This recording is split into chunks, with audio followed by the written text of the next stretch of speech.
Kompilasi cerita Dongeng Anak Nexa 15 dalam satu video.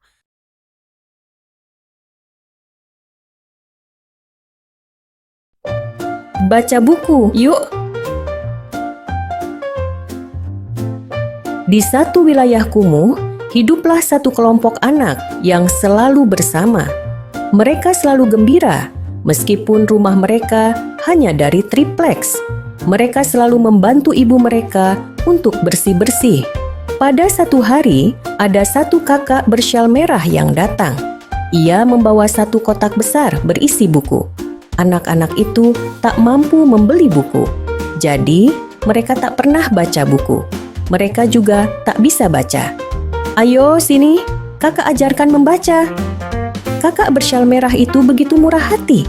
Ia mengajarkan mereka untuk mengeja dan membaca. Anak-anak begitu gembira. Mereka rapikan satu pojok untuk tempat membaca bersama. Tapi, kenapa kakak tak pernah kemari lagi? Anak-anak jadi tak bisa membaca. Mereka cuma bisa menebak cerita dari gambar-gambar pada buku mereka. Karena khawatir, mereka pun pergi ke kota untuk mencari kakak. Tapi, gimana ya? Mereka tak punya petunjuk sama sekali. Shoot! Shoot! Lihat, mereka menatap ke atas dan melihat petunjuk. Apa kamu bisa tebak? Ya, itu syal merah milik kakak bersyal merah. Kakak sakit, jadi tak bisa pergi ke tempat mereka. Kini, kakak gembira sekali karena anak-anak itu mengkhawatirkannya. Mereka berharap kakak bisa segera sembuh. Kini, kakak sudah sembuh. Seluruh anak-anak di tempat itu juga sudah bisa membaca. Terima kasih banyak, kakak bersyal merah.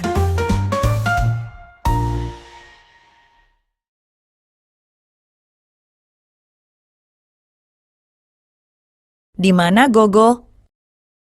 Toto bekerja di sebuah kebun binatang yang berada di sebelah hutan. Toto senang bisa bekerja di kebun binatang. Setiap hari dia bertugas untuk menjaga dan mengawasi hewan-hewan di sana. Hari ini, Toto melihat kandang Gogo si gorila dalam keadaan kosong.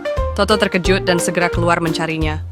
Aduh, bisa bahaya jika Gogo keluar tanpa diawasi. Gogo kira-kira kemana ya?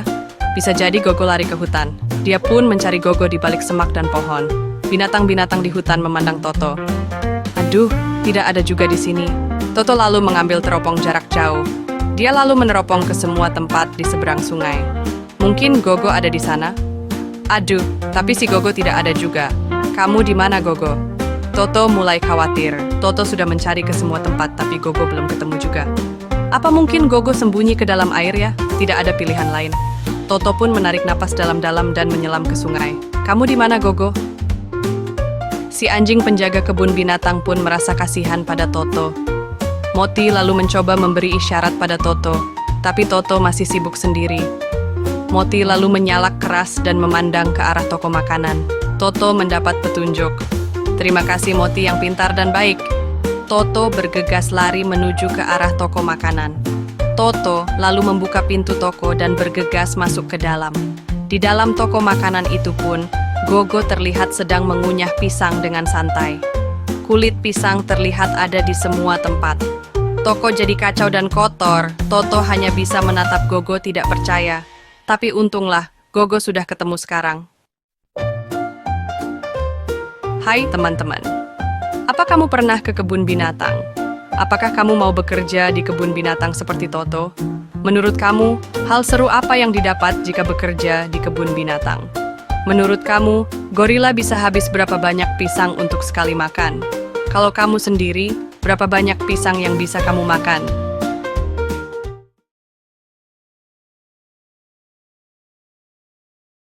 Anjing dan kucing. Anjing dan kucing berteman akrab. Dahulu kala, mereka selalu bersama. Bahkan, mereka tidur di kandang yang sama. Mereka juga selalu makan bersama dengan akrab. Mereka suka leyeh-leyeh bersama di bawah pohon. Kucing selalu merasa aman ketika anjing berada di dekatnya. Kadang, ada sedikit drama dalam pertemanan mereka. Tapi, mereka selalu berdamai setelahnya. Pada satu hari, si pemilik rumah melihat kucing memburu tikus. Pemilik rumah jadi lebih menyayangi si kucing. Kini, si kucing lebih suka menghabiskan waktu di dalam rumah, tidur di dalam rumah, dan bercanda bersama si pemilik rumah. Anjing pun rindu pada si kucing, teman akrabnya. Esok hari, ketika kucing sedang berjalan-jalan, anjing menghampirinya. Anjing pun protes karena kucing sudah tak peduli padanya lagi. Lalu, anjing dan kucing bertengkar. Anjing mengejar kucing dengan brutal. Hap! Anjing sampai melompat pagar untuk mengejar kucing sambil menggonggong kencang. Kucing benar-benar takut. Kucing berhasil kabur dan masuk ke dalam rumah. Si kucing pun bisa merasa aman, walaupun begitu lelah. Dahulu, kucing dan anjing selalu bisa berdamai kembali. Tapi, kali ini sepertinya mereka tak akan bisa berteman akrab seperti dulu. Kini, mereka menyukai hal yang berbeda. Nah, teman-teman, itulah cerita dari anjing dan kucing. Sampai jumpa lagi di cerita-cerita berikutnya.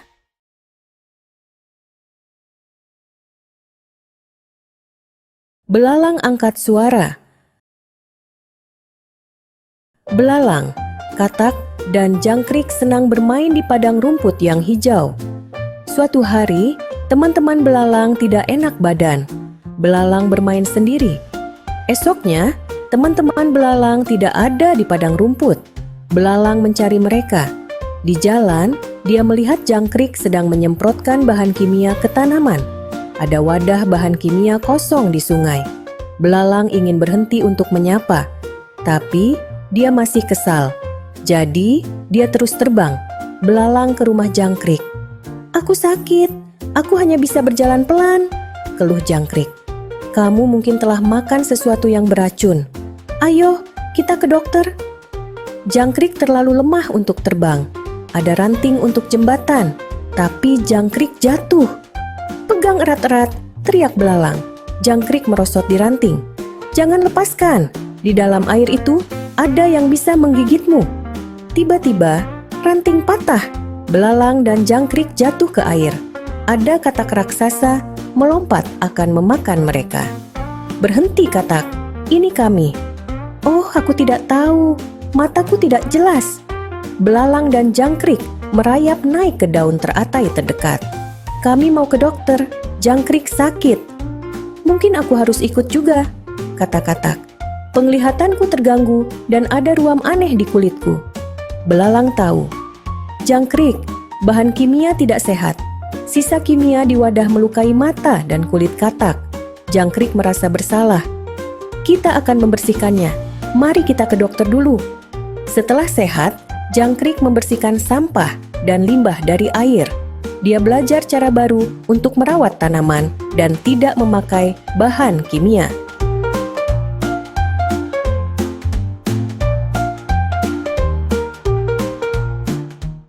Nah, teman-teman, itulah cerita dari judul Belalang Angkat Suara. Sampai jumpa lagi di cerita-cerita berikutnya.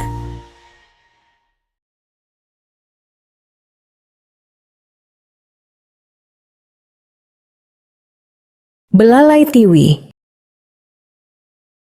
Ketika mandi di sungai, Tiwi ingin pamer. "Lihat, aku bisa buat begini dengan belalai panjangku." Namun, teman-teman Tiwi tidak suka. Mereka merasa terganggu dan mulai pergi. Biar dia bermain sendiri saja. "Ah, Tiwi mau bermain dengan monyet saja." "Aduh, dahan pohonnya tidak kuat. Tiwi terlalu berat." Nah, Tiwi bermain bersama kelinci saja. "Aduh," kata kelinci, "belalai Tiwi terlalu panjang. Tiwi bisa mencari permainan lain." "Apa Tiwi bermain bersama tenggiling saja ya? Mungkin menggulung seperti itu seru juga." Tiwi bisa tidak. Ternyata menggulung badan sangat sulit. Tiwi tidak bisa lakukan itu. Tiwi cari teman bermain lain saja. "Ayo, bermain salto bersama kami, Tiwi," kata kancil. Wah, seru juga. Tiwi sangat suka bermain salto seperti ini. Tapi, biur, Tiwi tercebur ke dalam air. Ada rumah terbakar. Api makin besar. Tiwi harus membantu. Belalai Tiwi bisa dipakai untuk menyiram air. Hewan-hewan memberi semangat pada Tiwi. Api padam. Wah, Tiwi hebat. Belalai Tiwi bisa untuk menyiram api. Sekarang, Tiwi tahu apa yang menyenangkan. Belalainya dapat menyiram air di kebun Pak Tawon. Tiwi juga bisa bikin pancuran air untuk mandi. Tiwi pun senang membantu dengan belalai panjangnya. Nah, teman-teman, itulah cerita dari belalai Tiwi. Sampai jumpa lagi di cerita-cerita berikutnya.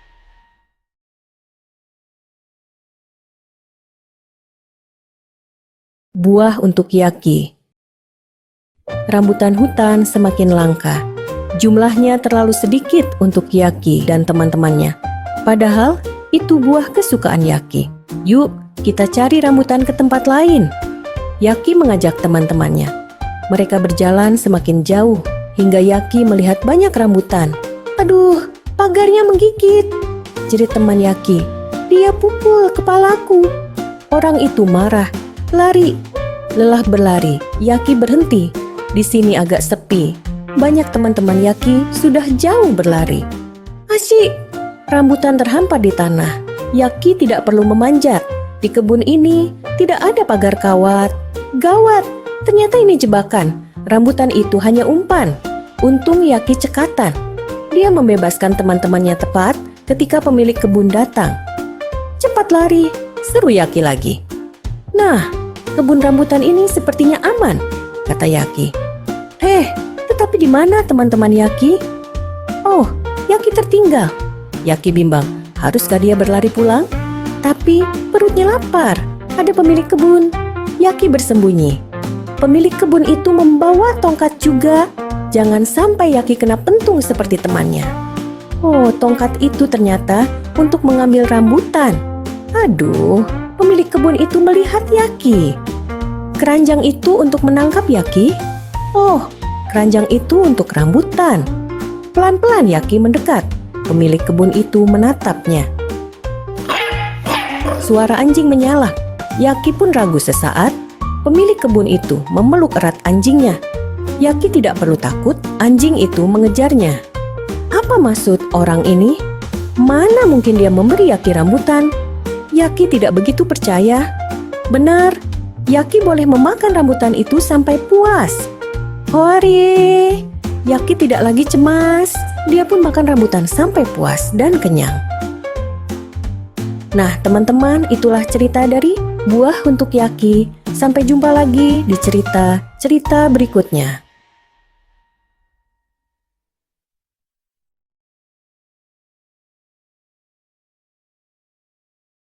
Di mana kucingku?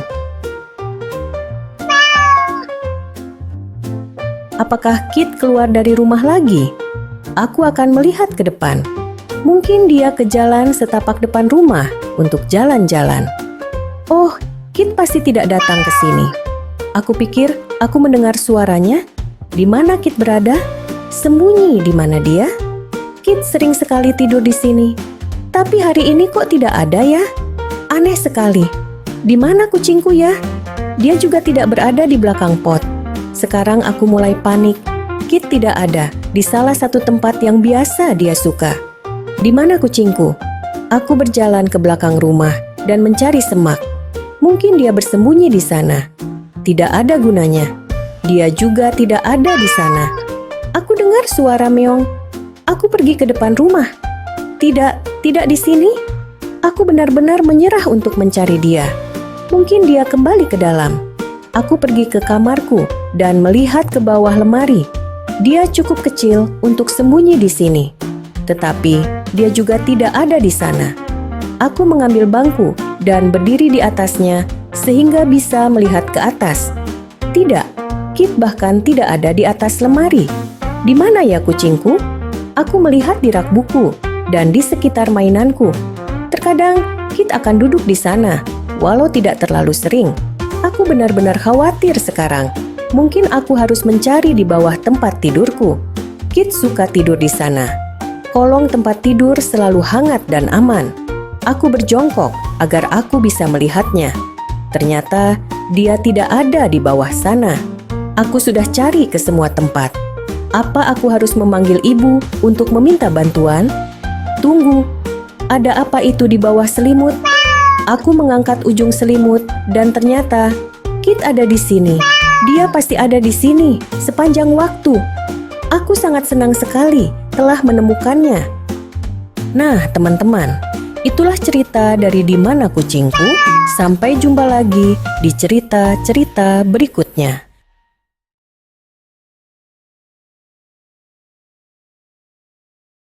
Terbanglah, layang-layang. Inilah rangka sebuah layang-layang. Musim panen telah usai. Waktunya musim panas. Sore itu, layang-layang siap diterbangkan. Namun, layangan Gao tidak mau ikut. Semua pun berkumpul di lapangan. Anak-anak mengulur tali layangan mereka dan mulai berlari kecil. Angin pun mengangkat layang-layang mereka ke angkasa. Tunggu, ada satu layang-layang yang tidak ikut. Layangan lain pun mencari. Itu dia. Layangan Gao masih di bawah. Dia meratap. Kenapa aku tidak sebagus yang lain? Jangan nangis dong. Ayo, naik. Kamu kan layangan. Terbanglah, tempatmu di sini. Layang-layang Gao pun terisak dan mencoba berhenti menangis. Perlahan, dia terbang ke angkasa. Para layang-layang menyemangati layangan Gao. Lihat, walaupun bentukku gajah, aku bisa terbang. Aku juga, meskipun aku gurita. Kucing juga bisa melayang dengan tali panjang. Tak lama, semua layangan sudah jauh tinggi di angkasa. Suasana pun terasa damai. Namun, tiba-tiba terdengar alunan nada yang indah. Rupanya, suara itu berasal dari layang-layang Gao. Dia adalah layangan yang dilengkapi suling, dan anginlah yang meniupnya. Semua layang-layang pun terbang setinggi mungkin, setinggi impian anak-anak. Menjelang malam, anak-anak pun berpisah dan berjanji bertemu lagi esok hari. Dan esoknya, layang-layang pun kembali terbang tinggi.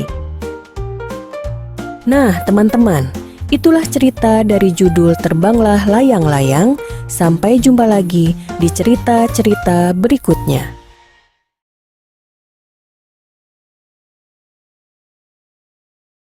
Nyanyian Hujan.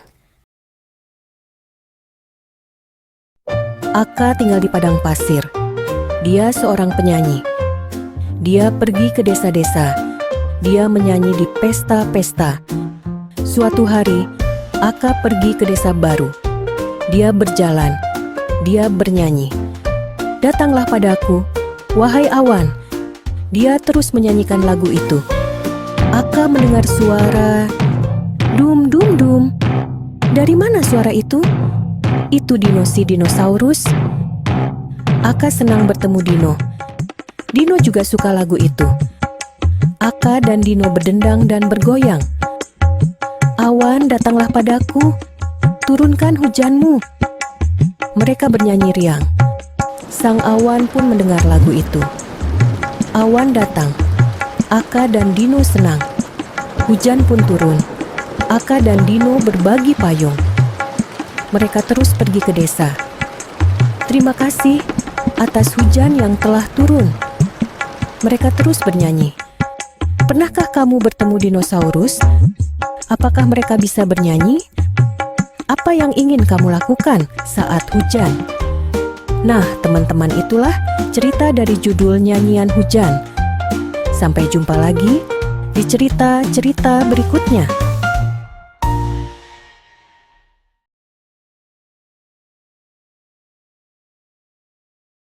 Monster, kembalikan kucingku. Pus, ayo sini makan dulu. Nah itu Pus. Pus sini. Oh tidak, Pus digendong monster. Monster jahat, jangan bawa lari Pus. Kamu pikir aku takut? Aku bisa berlari lebih cepat darimu, monster. Beno berseru. Loh kok, monster jadi semakin besar? Kenapa monster itu terus membesar? Beno tak habis pikir. Jangan takut Pus, kamu pasti selamat. Beno terus mengejar monster itu. Plop, plop. Monster terus membesar setelah menarik sampah di sekitarnya. Beno tahu sekarang. Beno bergegas bersihkan sampah botol dan plastik di sekitarnya. Plung, plung. monster itu tak boleh memungut sampah ini. Haha, sekarang tak ada lagi yang bisa bikin kamu jadi tumbuh besar, monster. Beno berhasil. Monster itu semakin mengecil dan mengecil. Akhirnya, Pus berhasil bebas. Beno lega. Baunya. Gara-gara monster, Pus harus mandi dulu sebelum makan.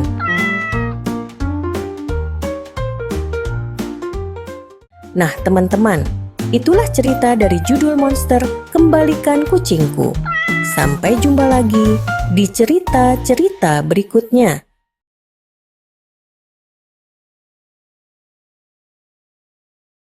Penyampah. Dina suka buang sampah sembarangan. Ini membuat ibunya sedih. Dia marah saat Dina buang sampah di tanah. Tapi Dina keras kepala dan tidak mau mengubah sikapnya itu. Dia tidak peduli tentang sampah. Esok harinya, saat Dina bangun, ada awan sampah di atas tempat tidurnya. Bau busuk, lalat berbunyi di sekitarnya. Apakah ini karena dia suka buang sampah sembarangan? Dia bangun dan bersiap untuk sekolah. Awan sampah itu pun terbawa dengannya ke kelas. Lalat menyukainya, tapi Dina tidak. Dia duduk di sudut dan merasa sedih tentang betapa buruk sikapnya dulu. Dia menyesal sekali, tapi sepertinya sudah terlambat. Sekarang dia harus hidup dengan sampah. Teman-teman Dina tidak suka awan sampah itu. Mereka bukan orang yang suka buang sampah sembarangan. Mereka pikir dia kotor. Mereka menunjuk dan berteriak. Dina tidak tahu harus bagaimana. Awan sampah itu tidak mau hilang. Dina jadi tidak punya teman saat makan siang. Mereka tidak ingin dekat dengannya. Satu-satunya teman yang dia miliki adalah tikus dan lalat. Rasanya mengerikan ketika bau busuk ikut kita kemana saja. Dia pun bersembunyi. Dia tidak ingin dilihat. Dina berpikir pasti ada cara untuk singkirkan sampah itu. Dia mencoba untuk mengambilnya, tapi terlalu tinggi. Apa ada cara lain untuk dia bisa singkirkan sampah itu? Dina merasa sedih. Dia berjalan pergi dengan pandangan kosong. Dia berjalan sambil berpikir tentang semua waktu ketika dia membuang sampah sembarangan di jalan atau dari mobil. Hal itu terus mengganggunya. Dia ingin menjadi lebih baik, tapi dia tidak tahu bagaimana caranya. Dia tahu berlari tidak akan ada gunanya, tapi dia takut. Dia tidak ingin buang sampah sembarangan lagi. Dina ingin temukan cara agar dia bisa menjaga dunia tetap bersih. Dina melihat seseorang buang kulit pisang di jalan. Dia memberi peringatan agar mereka tidak menjadi seperti dirinya. Orang itu melihat awan sampah dan lalat. Ia lalu berubah pikiran dan membuang kulit pisang di tempat sampah. Dina mengambil semua sampah yang bisa dia ambil. Dia menaruh masing-masing sampah di tempat sampah yang benar. Potongan makanan di tempat ini dan kaleng di tempat itu. Dia pisahkan kaca dari kertas. Apakah awan sampah mulai berkurang? Ya, tikus-tikus membantunya. Mereka lalu mengumpulkan lebih banyak sampah agar dapat menaruhnya di tempat sampah yang benar. Dengan setiap sampah yang mereka ambil, mereka membuat dunia sedikit lebih bersih. Dina sudah bekerja keras.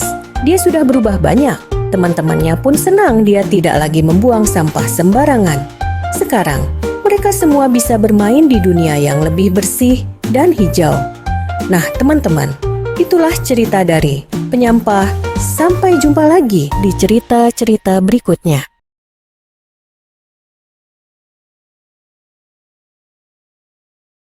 Rumah. Rumah pohon.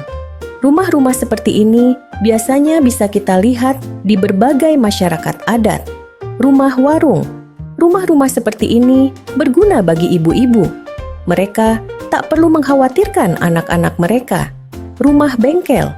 Rumah-rumah seperti ini berguna untuk bapak-bapak. Mereka bisa asyik menyalurkan hobi sambil bekerja. Rumah toko. Rumah-rumah seperti ini berguna untuk usaha kecil. Rumah butik. Rumah-rumah seperti ini berguna untuk usaha baju. Rumah panggung. Rumah-rumah seperti ini cocok untuk keluarga besar. rumah apung. Rumah-rumah seperti ini cocok untuk para nelayan. Nah, coba kamu jelaskan, rumahmu termasuk rumah seperti apa?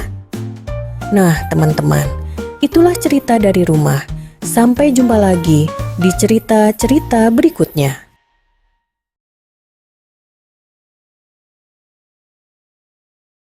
Transportasi. Aku punya sepeda mainan. Ayah bisa mengendarai sepeda besar sendirian. Dia berangkat kerja. Aku berharap bisa mengendarai sepeda dan pergi bekerja dengannya. Ini motor. Motor bisa melaju lebih cepat dari sepeda. Ada sebuah mobil di jalan juga. Motor dapat mengejar mobil. Aku tidak sabar menunggu sampai aku cukup umur untuk mengendarai mobil. Aku akan bisa pergi ke tempat yang aku inginkan. Apa itu di sebelahku? Sebuah bis besar berwarna hijau. Seandainya aku bisa mengemudikan bis.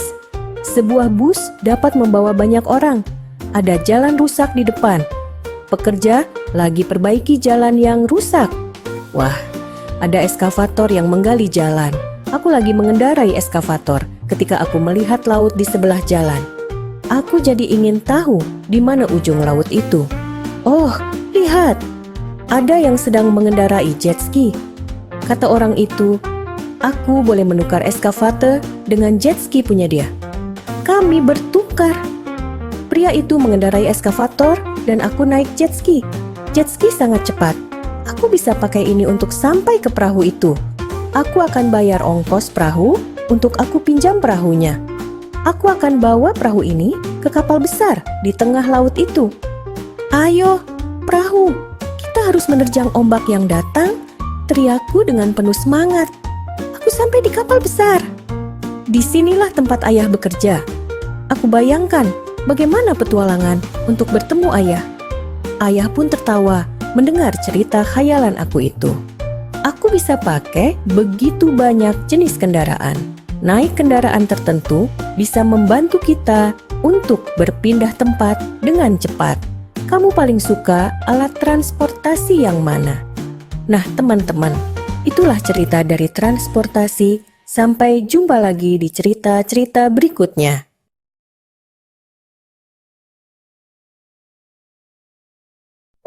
Nama aku Tumi. Aku akan pergi ke taman untuk bermain. Ada apakah di sana? Aku ingin mencoba naik perosotan itu. Aku berani gak ya? Wih, aku meluncur. Seru sekali rasanya. Aku mau naik lagi. Aku sudah berputar 10 kali. Aku bisa main sambil berhitung. Mama pun tersenyum bahagia melihat aku. Aku pun dapat teman baru. Kami bisa main jungkat-jungkit bersama. Oh, seru sekali. Aku bisa terbang tinggi. Aku melihat bak pasir. Ayo, kita bangun istana pasir. Istana besar yang bisa menjulang tinggi sampai di langit. Mama, aku ingin foto bersama istana pasir dan teman baru. Pose yang bagus ya. Hari sudah sore, kita harus pulang. Besok aku bisa bermain ke taman lagi. Sampai jumpa lagi besok. Aku bahagia sekali Mama. Terima kasih sudah bawa aku ke taman bermain. Mama memang yang paling terbaik di seluruh dunia.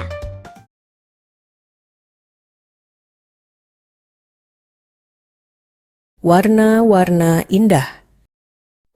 Pada suatu masa, semua burung berwarna putih. Jadikan aku cantik, wahai kakek sihir, pinta burung pelatuk. Baiklah, aku akan memberi kamu warna yang indah, kata kakek sihir. Burung pelatuk kini berwarna merah. Seekor burung kecil memandangi burung pelatuk. Dia juga ingin terlihat cantik. Ini bunga kesukaanku, kata burung kecil kepada kakek sihir. Maukah kau membuat warnaku seperti warna bunga ini?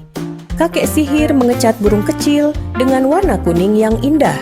Burung kecil menemui burung pelatuk. Lihat, burung pelatuk, aku cantik sekali, kan? Ujarnya. Tidak, aku lebih cantik darimu, bantah burung pelatuk. Burung kepodang mencoba membuat mereka tenang dan berhenti bertengkar. Tapi, sewaktu mereka bertengkar, warna kuning dari burung kecil tercampur dengan warna merah dari burung pelatuk. Kepodang menjadi jingga. Kepodang jingga, jingga seperti bulir buah jeruk ke podang jeruk. Burung-burung nuri itu menggoda ke podang. Kepodang mengejar mereka dengan marah. "Oh, kakek sihir," seru para nuri, "tolong kami." "Baiklah, biar aku mengecat kalian dengan warna hijau." Nuri hijau pun pamer warna barunya ke burung raja udang. "Dari mana kalian dapat warna cantik ini, Nuri?" "Mintalah kepada kakek sihir," kicau mereka. Raja udang menyukai warna langit. Kakek sihir pun mengubahnya menjadi biru. Burung raja udang bertemu burung pelatuk. Ketika mereka mengobrol, burung merpati jatuh menimpa mereka. Oh tidak, sedikit merah dari burung pelatuk bercampur dengan sedikit biru dari burung raja udang. Burung merpati memandangi pulasan ungu di badannya. "Ungu akan tampak cantik di tubuhku," pikirnya. Ketika kakek sihir memberi burung merpati warna ungu, semua burung lain bergabung dengannya. Sungguh warna-warna yang indah. Nah teman-teman, itulah cerita dari judul Warna-Warna Indah. Sampai jumpa lagi di cerita-cerita berikutnya. Tamat. Terima kasih sudah menyaksikan video kami. Sampai jumpa di part berikutnya.